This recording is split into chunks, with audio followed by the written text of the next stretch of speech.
y'all. This is Angela and Miles. Something, bro. Anyway, we had kind of a crazy day today, so we wanted to tell y'all a little bit about it. So, we are here on the Isle of Skye. We're in Portree, and we don't have transportation. No. We've been hitchhiking a lot. So we decided to book an excursion. It's one of those minivan things that holds about 20 people, and they take you around and show you all kinds of different stuff. Well, there was supposed to be 22 people, but he left without two people. He left without 2 people because they were 5 minutes late. So that is the start of how the day went. But it actually was a fun day. Yeah, it was. It was a lot of fun. The best part was the driving. that was the best part of the tour. In that moment, we'll talk about it. Yeah. So, the day started out at 8:30 when we met up at the bus stop thing where we were all supposed to meet there. And we all loaded up, he checked off everybody, and then he gets on the bus. And we're supposed to do a whole bunch of stuff, right? We're going to the Fairy Glen, we're going to a distillery, we're going to the Kerrang, the Old Mammoth Store, a whole bunch of stuff. It's like all the main sites of Skye. And that was the whole point of booking this, is we don't have transportation, so we wanted a way to be able to see everything, but like have it like without having to get a car or take a bunch of have buses. somebody else do all the heavy lifting. So we should have known how the day was going to go. Now, first of all, I had looked at reviews for this thing, and everybody mentioned the driver named Martin, who doesn't have any commentary and who basically like gets road rage. That was the best part of the whole tour. Oh my gosh. So, anyhow, all you can do is book it right and hope you don't get the guy with the road rage. Well, we got him. We got him. Okay, so a lot of you probably, well, some of you may have had experience driving in remote areas of the UK, but in case you haven't, they have a ton of these single lane roads. And when I say single lane, I don't mean like one lane going this way and one lane going that way. What I mean is there's one lane.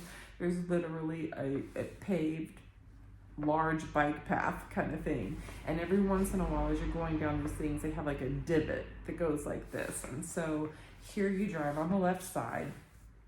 So whoever's left that divot is on, it's your responsibility to go into that and let the other cars pass. And sometimes it's behind you. So it can be a little bit challenging. So we start off the day with him announcing to the one lady, "You're late." And she's like, "Okay." She gets on the bus, and then he's like, "Well, we're leaving the other 2." And he clicks their name off. She was about to leave them. Like, he was putting on his seatbelt and everything, and he was about to go. Like, and then they pulled up, and he was like, and then he pulled out his clipboard and whatever, and then he logged in. He was literally about to go. He was annoyed. Then he announces that there isn't going to be any commentary on this excursion because he's going to be focused on driving. Which... It was crazy. It was crazy. So he takes off down the road. He's hauling ass down there. Like F1. Like, that's what the one lady said. The one lady's like, "This is the F1 excursion." It was so crazy. So he turns off, and then at one point we make a left-hand turn onto this road that says dangerous. I don't know what to say. I don't know. It was something like dangerous, unsafe drive, or not unsafe. It was something like, I don't even know. Like that. It was something, but it was basically like it's not maintained, and so proceed at your own risk. So he takes this road. He's hauling ass down this road, and we finally get to the ferry pools. And that was pretty fun. So we got to the ferry pools. It was really beautiful. There was a couple fools that were in there in wetsuits. And the sheep. Oh, the sheep. Oh, the stupid sheep. Oh my gosh. Okay. So pretty much we were we were standing. Okay, so where we were standing. We were about 2 feet away, 2, 3, 4 feet away from a bridge, and on the other side of the bridge, there was this couple walking down, and so the sheep needed to get across the bridge. So they ran up real quick all the way onto the bridge, but the couple was coming that way, so they had to stop because they didn't want to go that way. They got scared. Yeah, The sheep got scared. They were like, But "Oh my god, there's people in front of us!" But they turn couldn't around. There's people behind them, and they lost it. They literally pooped They themselves. pooped themselves. Like on the bridge, there was sheep feces because they got so scared. And then finally they took off and they hauled ass across the bridge and whatever. But it was really funny. Like they were so scared of us, but nobody was doing anything but staring at them. It was really funny. So we go and do the fairy pools. There was a couple people in wetsuits who actually got in it. It was pretty good. We met a lady from Massachusetts. Her husband had his arm in a sling. I guess he had to have soldier surgery, but it didn't work out. It didn't work, so he had to have surgery. Poor guy. Anyway, he didn't feel like walking down there, so we did it all with her, and she was really nice. But anyhow, we ended up walking back, and we all get back in the little van. And now we are on our way to Talisker Distillery. So this is where the fun begins. So we're on our way back out this dangerous, unmaintained road kind of thing. And all of a sudden, we're coming down the road, and this guy passes his little thing that he's supposed to come into and comes nose to nose with our guy, right? And our guy's like... the point at where he needs to go. Point back where he needs to go, and the guy's like, he's like, and he's like, you know, he's just doing this thing. It was so funny. So he purposely, like, if he had gone over to the left, the guy could have gone around because there was happened to be a little bit of gravel on each side of this. But instead, he wanted to make a point. So it was really funny. So he stops, he makes this guy back all the way out in there. The guy finally gets there, and he's all... So the guy in the other car goes, and we're all just cracking up. We were all just dying laughing in here. So then he finally gets up there, right? And you would think at this point, he's proved his point. He's made this guy back up. Now he can go forward. No, that's not enough for him. That is not enough for this guy.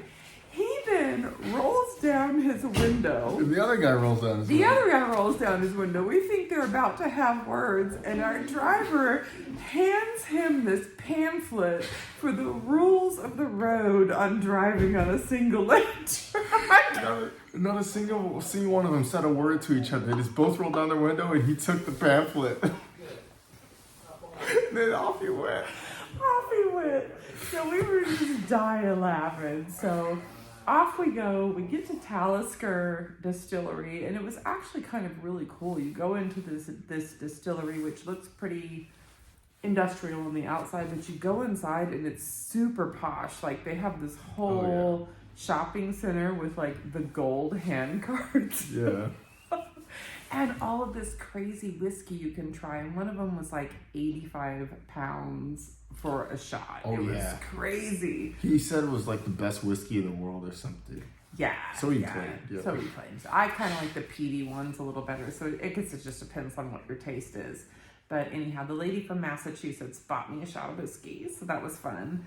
And we really didn't, pretty much have much time there, but the people there were really nice. Like, literally, I felt like we were there for 10 or 15 minutes. And then 12 minutes. We had 12 minutes. Yeah, it was so weird. Really and we had to, like, jump back on the bus, and off we went. So at that point, we had to then make a decision if we wanted to go to Nest Point, which is this really cool and famous lighthouse that's all the way out at the farthest most point, or Dunvegan Castle. Well, it was like 13 people voted for the castle, 5 people voted for the lighthouse, so we went to the castle. It was like 12 to 4 or something. Yes, it was like a crazy amount, and there were more people, so some people, I guess, didn't care. I don't know.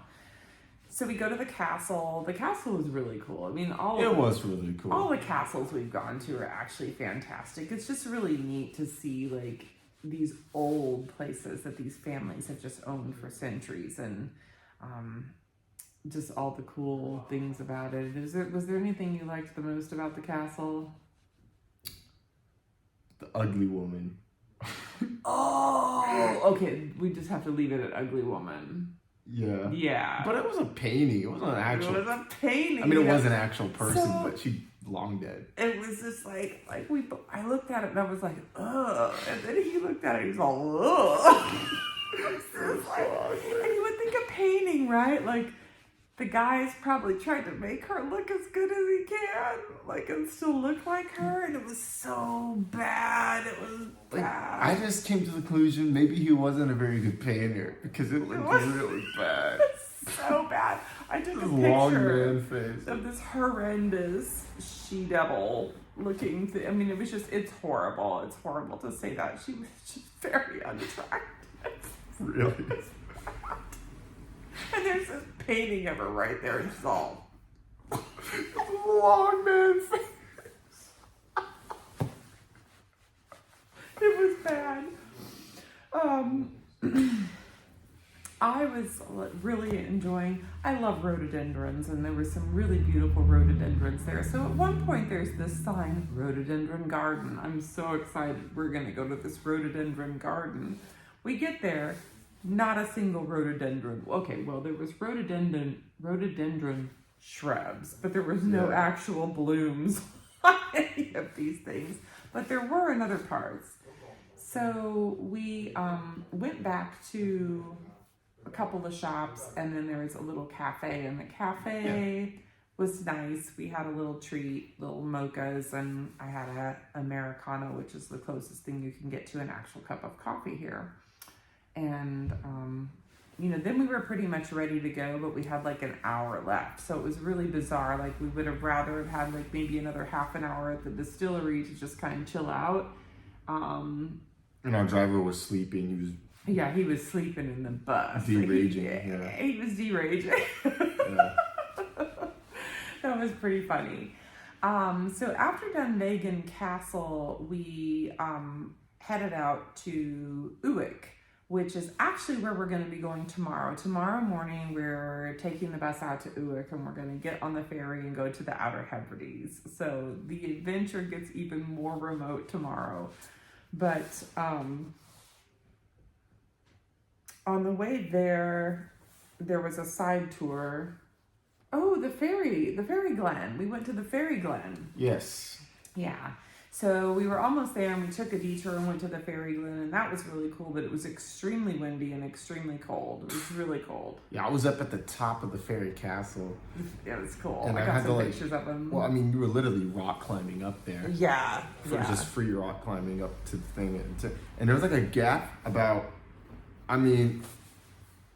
maybe about 7 inches gap. You had to squeeze through to get up there. No, it's probably a little bigger than that, but Maybe. still very It was small. about 10 though. It was not very big. So this dude monkeys through it, like, just like climbing the monkey bars. It was crazy. And then I got a picture of him way up at the top.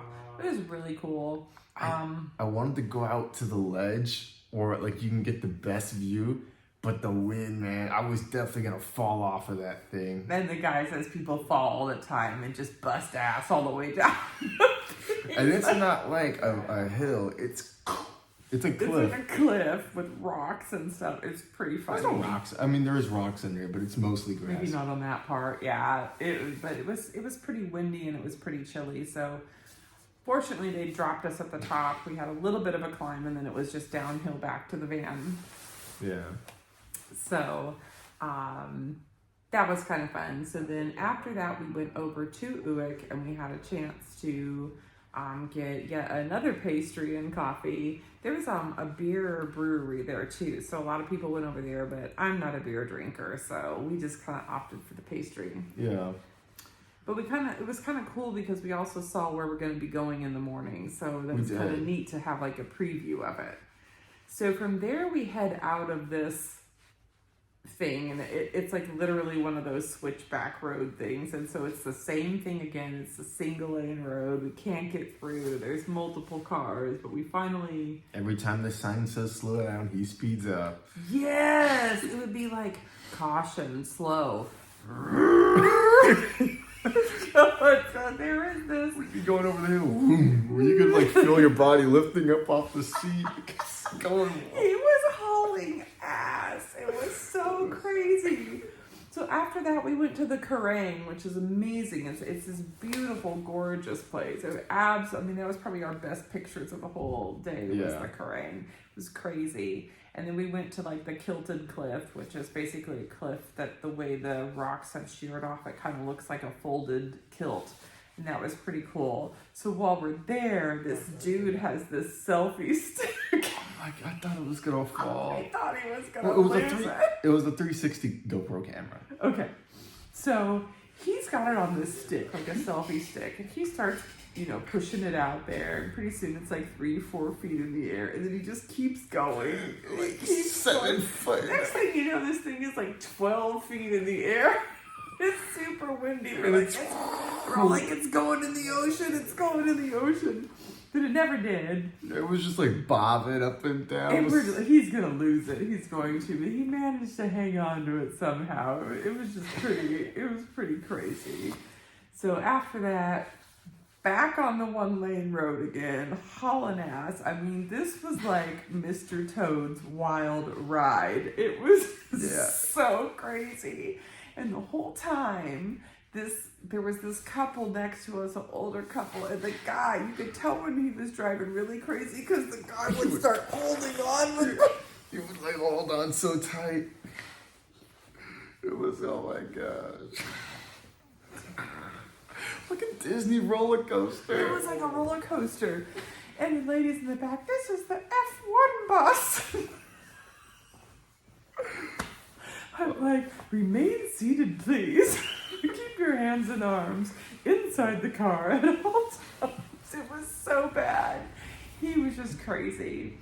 We made our way back to Portree, and we went to the Old Man of Store, so we got to see that. And I thought it was the finger rock that sticks up, but that's not the Old Man of Store. It looks like it's like a profile of. It's pretty cool. It has some pictures. Yeah. But before all of this, the bus ride. Oh, and the tent. Oh, that was all horrible. Oh my gosh. So, yeah, should we tell that story now? May as well. Yeah, I might as well. Yeah, so I haven't been posting anything. It's been nuts. So 2 days ago, the remnants of a cyclone came through here. Now, we're from Florida, okay? So we know wind, we know rain, we're used to cyclones, but normally we know they're coming. We did not know this thing was coming. And we had our brand new tent, which we just slept in the night before, raving about it. All it's set so up. Good. It's so good. It's a great tent, and it's a good tent. It's a good tent. But we did not anticipate these 45-mile-an-hour winds that were coming through, and so we did not stake out the additional guidelines for security. So we were also like on top of an open hill, and so there was no protection from the wind at all. No. So we had gone off to Plockton and Eilindonen. We'd gone on an adventure that day, and while we were gone, all hell broke loose. So by the time we got back to the campsite, the tent was flat. To the floor. And our shit was everywhere, scattered all over the place. We had to go on a scavenger hunt. The whole inside of the tent was wet. Our sleeping bags, which are down feather, were completely soaked. So we had to squeeze and stomp as much of the water out as we could. Everything was soaked. Completely and soaked. if that wasn't bad enough, it was like 47 degrees. It was so It was cold. so cold. So getting there was another adventure. So the train was late coming in. While we waited on the train, the weather got worse and worse and worse. So pretty soon everybody was cowered in the corners waiting on this train to get here. The train shows up. We get back to Kyle of Lochalsh. And now we have to walk the gauntlet. Oh my gosh. I didn't think to get to the bus stop. I didn't think it was rain. So at one point, like, the rain was hitting me so hard, I thought it was hail. Like, rocks of ice just hitting you in the face. Bad. We had to go over this bridge thing. Like So we get to the bus stop. We're waiting there. We're waiting and waiting. And finally, this dude shows up. And he's probably in his late 20s.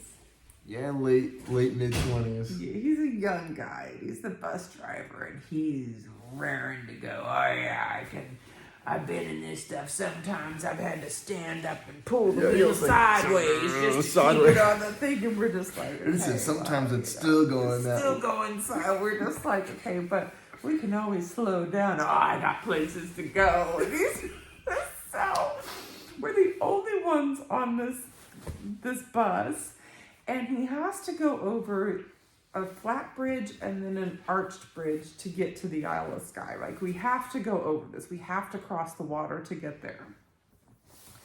And this guy was not about to slow down. No, he was just, the bus is drifting over the line. And you can hear, it was so loud too. You can hear the bus screeching because the wind is pushing it, and he's hauling it back the other way. Holding on. Like, he had the wheel this way, and the bus was still going that way. Well, once we got off the bridge, I felt a lot better. We finally get back to the campsite. Tailgating people. Oh, he was tailgating people. He was so close on a wet road in a heavy bus. And then there was a down tree, and he was just annoyed by that. Yeah, it was just like an inconvenience to him.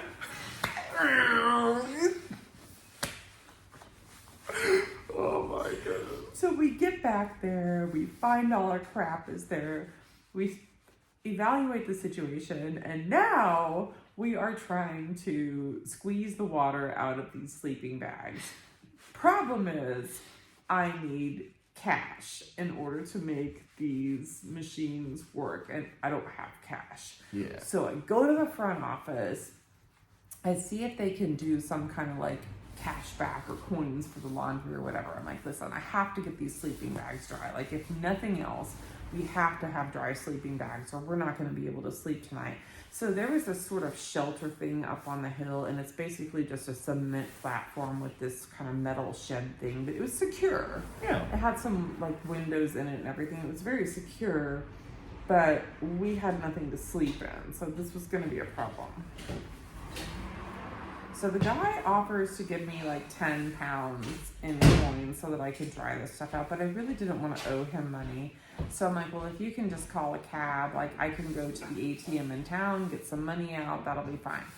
So the cab driver shows up, and he's this old crotchety dude, and he takes me to the ATM machine, which is just outside of the Co-op grocery store. ATM machine is temporarily out of order, so I go inside and I attempt to buy something and get cash back. Problem is, my card isn't working for cash back here in the UK. It was just a disaster. So now I had no money, I had no way to dry our clothes, and I had no way to pay this guy because apparently this guy is the only taxi driver we've run into that does not take cards, which is just stupid. The only one. He's the only one. I'm like, well, what about PayPal or Venmo? Like, how can I pay you? Never mind. And then he was driving crazy back to the campsite. I'm like, oh my God. I felt bad, but what could I do? So we get back there, and now I have to take the office guy up on the 10 pounds that he gives me so that I can dry this stuff. It was just bad. So I then spent probably the next 3 hours just trying to get our sleeping bags dry and get some clothes dry so that we could sleep in there. Meanwhile, he is up in this thing with some dude that lives way remote, like up past the Shetland Islands, like somewhere over there, and he's from London or something originally, wasn't he? No. Yeah, so. I think he was from somewhere. He followed a girl to London that he eventually ended up marrying. No, that was. That was the other guy. Yeah, that was that was a different guy. That was cool though. But anyway, he does some kind of work up there now. But it was really funny because he was an interesting character. Yeah, he had all sorts of conspiracy theories. He was like a conspiracy theorist, so it was pretty funny to sit there and listen to him and all his theories. And then, but we were able to eat. We were able to get the sleeping bags probably about 80% dry. Yeah. 80 to, so it was a cold night. It wasn't the best sleep, but I think we did get some sleep. Yeah, well, I woke up like 30 times, but yeah. Yeah, it was just a little chilly. But it wasn't the worst night's sleep we've ever had. It was definitely... And while you were drying everything, I spent 3 hours in the shower. He did. I don't know where the hell he went. I was like, I thought he went to the bar. Okay, because there was this bar across the bridge and there was a pool table and darts and they had soccer games on there. I'm like, that little shit, he's down at that bar. I know he is. Yeah, I wasn't down at the bar. I would not have gone I there. even opened the men's bathroom. I'm like, Miles. I didn't hear you. Oh my God, what? I did not hear you. I said I was for taking sure- a shower. I thought for sure he left me. So while I'm trying to get our stuff done, he's in there showering. And Singing keeping sea shanties and dancing along in the nice, warm heat. nice sea shanties.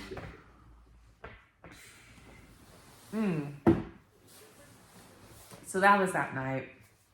Honestly, by the next morning, most of our stuff was Yeah. still damp, but It was so. Well, my stuff was mostly so. we were able to get air. So we came into Portree. So, but before that, we had a really awesome excursion booked, and it was at the only smokehouse that is on the Isle of Skye. And this guy's awesome. He used to work in London at a Gordon Ramsay 3-star Michelin. Three-star Michelin Gordon Ramsay Yeah. place. And now he lives with his wife and his 2 kids on Skye, and he runs the only smokehouse that's on Skye. So it was really cool. We got to hear his whole backstory. He kind of showed us the whole process. I mean, the whole process of the smoking, like, I was kind of interested in the actual smokehouse that he did. Mm-hmm. Like, the process of how he did it was not real interesting to me, but it was part of what he did. So it's pretty cool, though, to hear his whole story and go through all that. And at the end, we had this whole spread, this, like, canapé thing. And it was really good. But we had a problem. We had to be up there at the bus stop at 1:05 because otherwise it was 3 hours until the next bus came and we were going to miss the bus to get to Portree. So we scarf everything down and we run up the hill with our big backpacks and we get up there and we're waiting. We're like, have we missed the bus? I'm like, no, it hasn't passed. I know it's coming. Finally, 10 minutes late, here comes the bus and we're waving him down. He blows past us. He doesn't stop, nothing. Oh my God. It's 3 hours for the next one. So we had no choice at this point but to hitchhike again. And this Australian couple in an RV picked us up. They were really nice and they took us all the way into Portree, but it was just stressful. Like, just being stranded out there and not knowing how we were going to get to Portree and just hoping some poor soul would pick us up. But people have been really good. I mean, I think when you have a big backpack, you know, they can tell you're not just a bum. You're not just some, you know, dude walking around. And people have been really good about picking us up. And she lost a mirror, but... Yeah, but that wasn't our fault. That was because she... Yeah, but The bridge was narrow. She wasn't over far enough. The guy next to her wasn't over far enough. And they crashed mirrors. So that was an experience. But they both just kept on going. Like, And they just bought that RV. just bought... But we made it to Portree, and fortunately, we are now in a hostel in Portree. So that was last night. We went on the whole excursion we told you about today, and then we're staying one more night tonight because we ended up getting back in time that we could have caught the bus. Yeah, but to we go already and do it, booked. but they had told us we wouldn't be back in time, so we'd already booked the hostel for a second night. So we had to switch rooms, but that's no big deal. And so here we are, and we just thought before we settle in for the night, we would come in and share our adventure Yeah. with you. Oh my God. So, I think that about wraps it up, right? Yeah, that's everything. Yeah, that's everything. So we are headed over to Harris and Lewis, the Outer Hebrides, tomorrow. And I think we're going to be there about 3 days before we head back to the mainland and kind of wrap up. We're wrapping it up. Yeah. We're going to be in Scotland about another week and a half. And then back down to London before we fly home. So it's been quite an adventure, though. And we had a lot to share with you about the last couple days. So hopefully you have enjoyed it. And there's plenty more to come. So thanks, everyone. Yeah. Thanks for sharing the adventure with us. And more to come soon. All right. Bye. Check it.